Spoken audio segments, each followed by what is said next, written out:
Web Novel, Chapter 301, Rising Tide Part 1. Attack him where he is unprepared, appear where you are not expected. That was how Nalir had defeated Lith, but also the way Journey Ernaz planned to smoke out the traitor. The arrival of Constable Ernaz was a big enough monkey wrench in Nalir's plot to put both her master and contingency plan at risk. It was impossible to use dimensional magic inside the academy because of the array blocking it. The only way out was using the warp gate, but even with the help of her little lambs, it was impossible for her to drag away Lith unnoticed. Her teacher ring was useless too. It not only would leave a record of her position, but also could move her inside the 5th floor only. Each floor of the castle is huge, but with enough time they can search every nook and cranny of it. I can't hide Lith forever, nor can I kill him and store his body in a dimensional item. I can't believe months of careful planning are about to be crushed because of a stupid girl. Nalir had underestimated the depth of the bond between Lith and Floria, dismissing it as a simple crush. She was also unaware of Martianus Distar's plan of putting the academy in lockdown to search for the traitor. The information blackout had worked like a charm. The problem was the Martianus had no way to know what the enemy intentions were. It almost resulted in a perfect setup to douse the fire yet to have it ready after the house was completely burned down. Almost. Lady Ernaz was a decisive woman. The moment Floria contacted her, she put her first contingency plan in motion. As many favors. She knew Lith well enough to know that he wouldn't leave the academy without letting her little flower or at least his mother know. His disappearance could only mean something big was about to happen. Taking out someone of his caliber in such a clear manner, inside an academy at that, meant the enemy was as strong as well prepared. Lady Ernaz was certain she had not a second to spare. Alas, she was right. Professor Amila Farg contacted Tiras as soon as Floria left, reporting to her everything she knew. What are your orders, my liege? Farg asked. I'll be there in a while. Tiras sighed. From her throne, she could feel the air in the kingdom turning heavier by the second. I mean to spectate, not to intervene. I feel that what's happening at the White Griffin is similar to Balkor's attacks.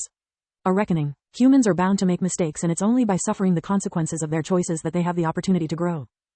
I don't plan of doing like Solark and treat them like a bunch of kids that need to be held by hand. As for you, Amila, do whatever you think it's right. You have my permission to use the full scope of your abilities. After closing the call with Farg, Tiras called her only two friends. The fall of one of the great countries might be something all guardians would like to bear witness. Inside the enchanted box, Solis had long recovered her senses. Without her bond with Lith, she couldn't feed nor she could grow stronger. Only weaker. That didn't mean she was powerless, though. She had still all the abilities of a yellow cord awakened one. Invigoration didn't allow her to recover her strength but was a crucial instrument for her survival nonetheless. She had spent months studying the boxes together with Lith, attended the same lessons, and followed all of his steps towards becoming a forge master. Invigoration made it possible for her to study the lock keeping her sealed. Solis wasted no time crying or despairing. She had spent the last few hours planning her escape. Always prepared, whatever my asterisk S looks like, you witch. Solis had never been so angry in her whole life. It could be said that even though she had developed the whole spectrum of human emotions, she was incapable of hate. At least until that moment. Hatred was something usually Lith generated enough to supply a small army, something she was used to contain, being careful not being infected with. Now it burned through the very core of her being like molten lava. She would have loved for life to be like those comics Lith liked so much as a kid, where trivial things like love, friendship, or rage could produce miracles giving the hero endless strength.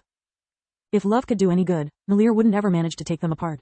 If rage was worth something, Solis would have already turned the box into cinders to be reunited with her other half. Feelings have no power per se. They are only what drives you towards your goals. I have to do like Lith always does. Not let myself be controlled by them but harness them to keep my mind focused. She thought. Luckily for me, this box has been built to be difficult to open from the outside, not from the inside. I also doubt Nalir ever suspected that the dimensional amulet she stole from us is actually empty. I still have access to a dimensional pocket full with everything a compulsive hoarder with full-blown paranoia prepared, just in case. Wait for me, Lith. I'm coming for you. Tendrils of darkness magic emanated from her body, relentlessly eroding the internal safeguards of the box. Solis only had to make sure to survive the conflagration. To her it didn't matter who or what was outside the box. The whole Mogar could burn for all she cared. City of Valeron, capital of the Griffin Kingdom, inside the king's quarters. Are you sure giving Constable Ernaz the royal override code was the right thing to do? Queen Silpha asked. Absolutely, King Marin nodded. He was engrossed in testing his gatekeeper Lonsword potential. The more I read the reports about this Lith, the more I'm inclined to believe he is a natural awakened one. Traitors come and go, we fight them on a daily basis. Awakened ones are too precious to be lost. If I'm right, he would be the first one we know about inside the whole kingdom. We could even pitch him against the Magic Empress, if we play our cards right. The Magic Empress was the only known natural awakened on the Garland continent. How could he be an awakened one if some kids are strong enough to take him down? Silpha found the idea simply absurd. Maybe he is not an awakened. Or maybe the traitors have developed a weapon capable of defeating one. Marin replied. Whatever it is, we can't afford to stay idle. We are already left with only 4 of the 6 great academies.